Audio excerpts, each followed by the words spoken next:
you care? Seriously, do you care? Does anyone give a shit at this point? Are you invested in any real way? Like, can I end this earlier and just go watch the game or see Godzilla again at this point if I just tell you it's bad, it's boring, no Wolverine cameo, no Deadpool cameo, no one gets like Infinity Stoned over into the Disney movies at the end? Because that's all true, there's no big twist, nothing really resolves definitively, if it's all just utterly forgettable. Like, I'm glad we're running this early now because there's no way I'd remember what happened in this movie by Friday. But so, yes, while there's a certain temptation to lament the idea that the reason everyone knows Dark Phoenix is the most pointless, disposable, nobody needs to see this major release of the year, not because it's poorly made or tells a bad story, but because everyone knows the franchise future has already been cut off, that Marvel's going to reboot the X-Men into an MCU property sooner or later, and that it's probably not great that the audience foreknowledge of corporate copyright litigation is now part of the meta-narrative, but it is a poorly made film telling a bad story we've already seen told badly once before, and if the gamble here was that people couldn't possibly hate it more than X-Men 3's version of Dark Phoenix storyline, well, all that association does is serve to remind us constantly of how much the original crop of actors are missed. All the scenes that approach being almost good this time end up with me thinking, wow, that thread being tied up might have actually meant something if these were the versions of people I sort of remember caring about, instead of this crop of forgettable actors and good actors who can't wait to get out of this series. But okay, fine.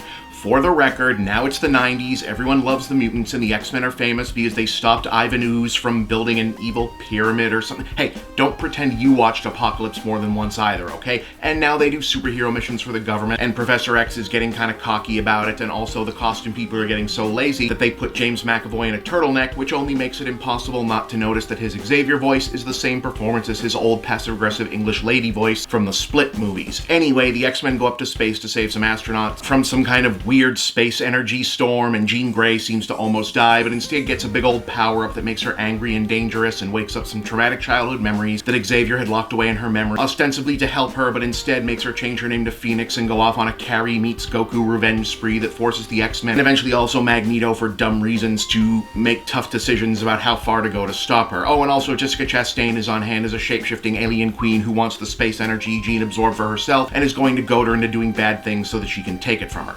Oh yeah, there's also aliens in this, and if it sounds like that comes out of nowhere, that's because it pretty much does. Clearly, the filmmakers are as hamstrung as ever by the unfortunate fact of the Dark Phoenix storyline that the most famous X-Men story ever in the comics was a giant space opera tied to a bunch of other junk from the cosmic Marvel universe that had little to no connection to the political social justice allegory aspect that the movies have focused on, but they remember everyone was mad about the lack of aliens last time, so they found a way to shove them in here somewhere. And yet, even though it's an open secret that the film has been almost completely reshot at least twice in trying to hammer a workable film out of this, the troubled production is obvious, and if you can stay awake enough to notice, most of the egregious aspects of this regard the shape-shifting aliens themselves. It's obvious at one point they were supposed to be a version of the Skrulls before Disney Marvel took those back and used them in Captain Marvel, so now they're just called the Dabari, which is a weird reference. But it also seems like they might have tried to write them out entirely at one point, as Jessica Chastain's weird performance often feels staged, like she's meant to be playing some kind of a Tyler Durden-esque representation of Jean's conscious instead of a whole other character. Like, the other characters don't really recognize that she's there for the most part. It's an odd thing. But again, it's not even really odd enough to make you care that much, and none of it really counts for anything.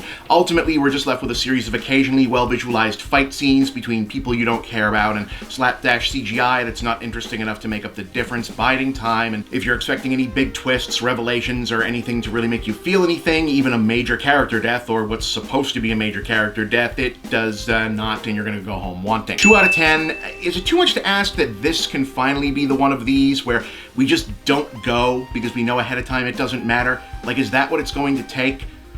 I mean, you know you're getting another X-Men movie sooner or later. They still have that New Mutants thing to drop out. Maybe this time we could just, like, not give them your money just because you recognize the name of something? Is that too much to ask? Please? Like, maybe? Maybe that's a thing we could do?